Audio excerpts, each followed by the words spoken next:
Hi, welcome to the second part of our look at the Universal Credit and Personal Independence Payment Bill, as we take a detailed analysis of the Equality Impact Assessment, which includes key case law precedents under Article 14 of the ECHR and related equality provisions, focusing on discrimination and methodology errors.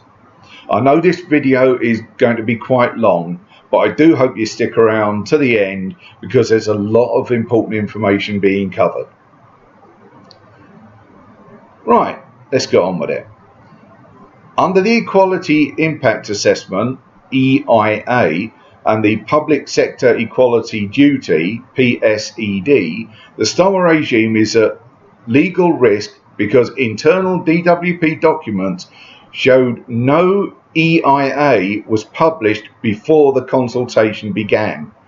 This was despite awareness that approximately 100,000 individuals could be pushed into poverty and that there is an extreme possibility of provoking mental health crises in vulnerable groups.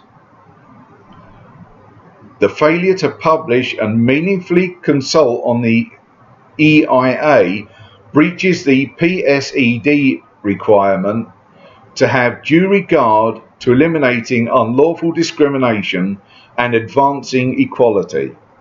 As it is, the consultation was described as rushed and misleading, lacking transparency about real financial losses and true policy rationale, cost savings prioritised over claimant welfare. After the consultation, an EIA was reportedly completed but remained unpublished, meaning decision makers lacked publicly available equality-informed evidence in breach of the public sector equality duty under Section 149 of the Equality Act 2010. As such, any decisions based on such a process may be legally susceptible to judicial review on the grounds of procedural unfairness and violation of public law duties. So now let's turn our attention to some of the relevant European Convention on Human Rights, Article 14, and other case law precedents. These will be referred to later, so it's nice to get them out of the way now.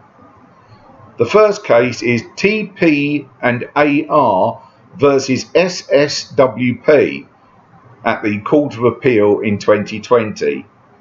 Severely disabled claimants TP and AR lost approximately £180 a month after being placed on universal credit when moving authorities.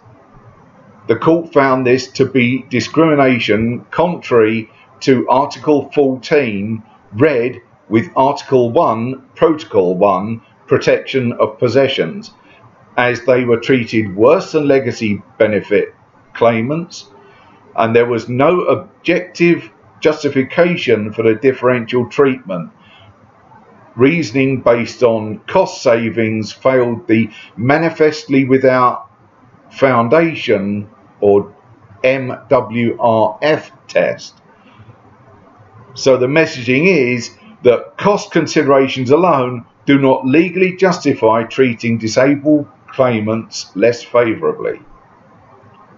The second case is TD and others versus SSWP, again at the Court of Appeal in 2020.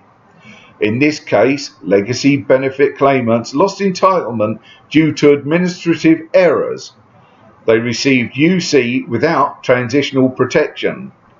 The court ruled their different treatment from claimants with correct managed migration breached Article 14 and Article 1, Protocol 1, again due to lack of reasonable foundation and failure to justify the unequal treatment. The government at the time's appeal was refused by the Supreme Court. The third case is TW, and this is at the UK Upper Tribunal 2017, transition from DLA to PIP. The appellant was moved from DLA to PIP. The tribunal refused backdating of PIP from claim date, resulting in financial loss of approximately £1,000.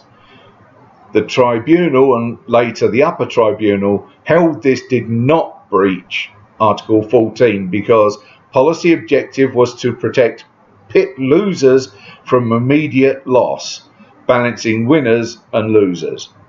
And there was reasonable justification that existed under transitional rules. A distinguishing point is a carefully balanced transitional scheme was considered lawful. Contrast with TP and AR versus SSWP, where treatment was deemed arbitrary. Our final case is upper tribunal decisions on PIP tribunal errors. Cases such as JT versus SSWP in July 2024 and RJ, G. McL and CS versus SSWP PIP in 2017 require tribunals to properly consider the safety and regulation 4(2)(a) to assess correctly regulation 7, the 50% rule, and to make reasonable factual findings. Failure to engage with specialist medical evidence or DLA legacy evidence may amount to legal errors in PIP decisions. Right, now we're going to move on to the equality and human rights risks with the Universal Credit and Personal Independence Bill.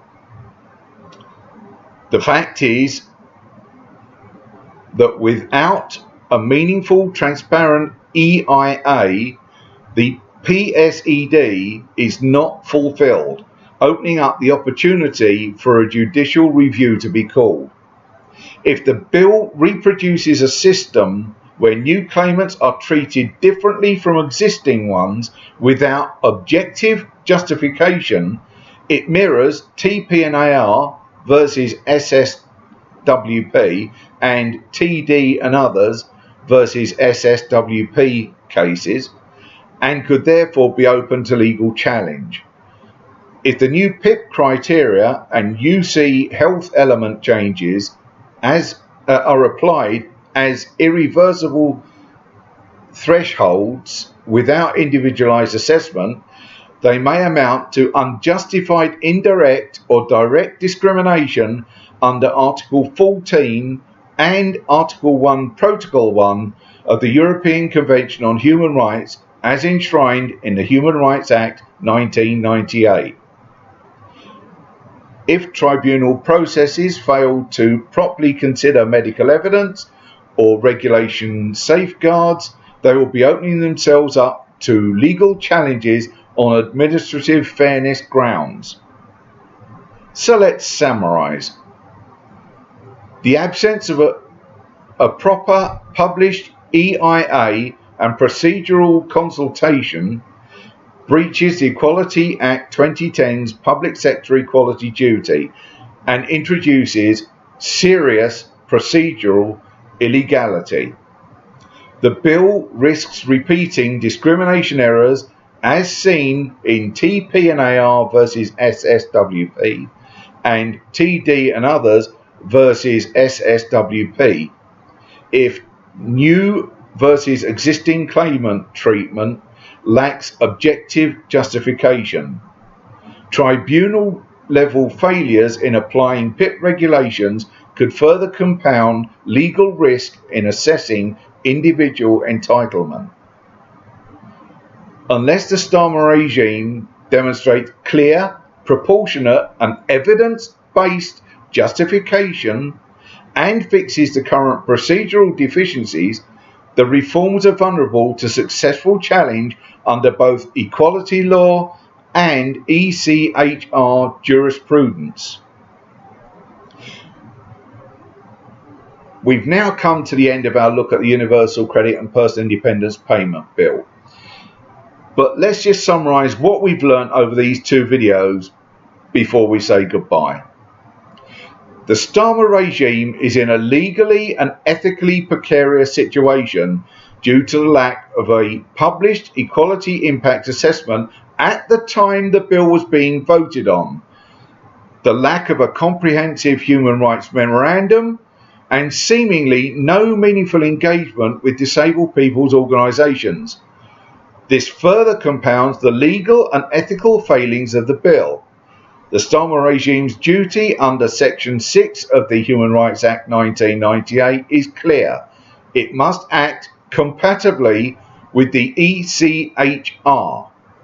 This bill, as it was drafted and passed at second and third readings, fails that test. Don't forget to click the like button, share this video on your social media feeds, and feel free to let me know what you think in the comment section below this video. If you'd like to see more content from me, why not subscribe to the channel and click the notification bell so you know when a new video or community post has been added. And I hope to see you all again soon.